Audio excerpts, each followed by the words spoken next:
Мир вам, братья и сестры. Вот испытываем, коловрат сделал, это вот иван-чай. Собрали, в морозилке полежал сутки. Это для скручивания. Раньше вот супруга у меня крутила, у меня не было дома какое-то время, она крутила его руками вот. Это вот сделали такую штуку. Тут в принципе все просто. Вот канавки вырезаны. Такой вот формы. Тарелка и крутится. Ну, намного быстрее, удобней.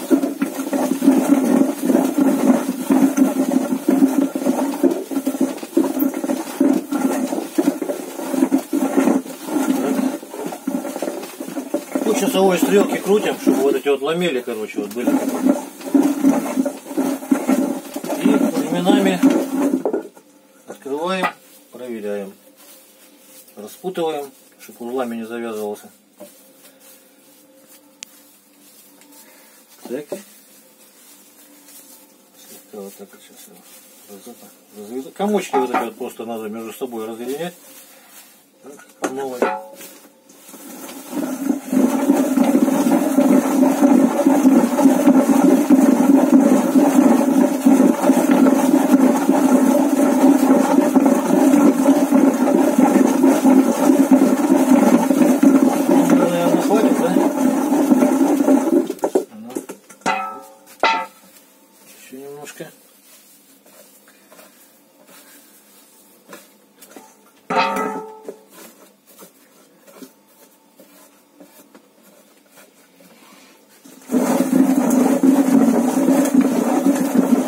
После того, как скрутится, его в кастрюльку вот так вот укладываем. Такой вот он получается. И под пресс ферментироваться.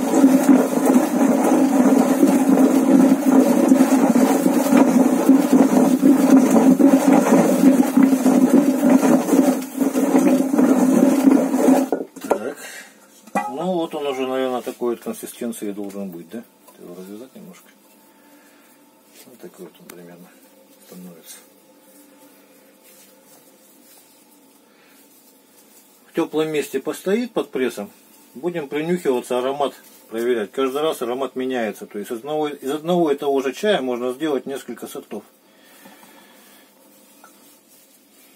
Какой аромат понравится, с тем ароматом его как бы фиксируем в этом вот сушка. Быстрая сушка у нас в духовке, да? Так, вот немножко не докрутился. Еще раз повернуть разочек. Еще разочек повернем сейчас.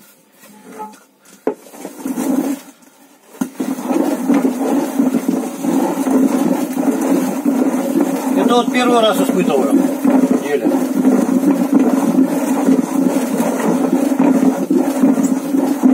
Также можно ферментировать листья малины, что еще? Вишни. Тоже чаечки вкусные получаются. Смородиной.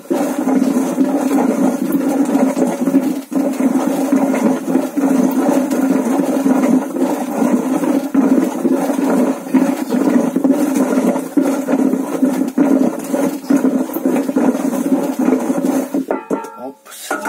Ну вот, так вот примерно все, да? Помоги. Распутаем в тарелочку, сейчас его положим, то есть кастрюлька, и будет он у нас уже ферментироваться. Мокрым полотенцем накроем, да? Угу. Еще надо. Еще надо? Угу. Попадаются листики недокрученные. Так, ладно, давай еще снимай тогда, для чистоты эксперимента уже сколько, посмотрим, сколько по времени занимает это вот.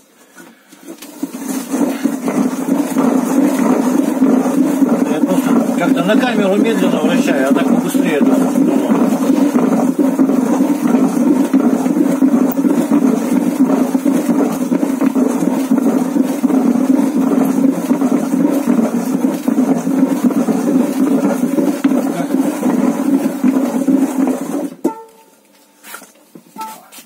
Это точно хватит, да? Угу. Все, вот до такое состояние, больше не надо, в принципе. Все, кладем. Ну вот. Вот. В общем, всего доброго. Делайте себе иван-чай, приятного чаепития. Всего самого наилучшего.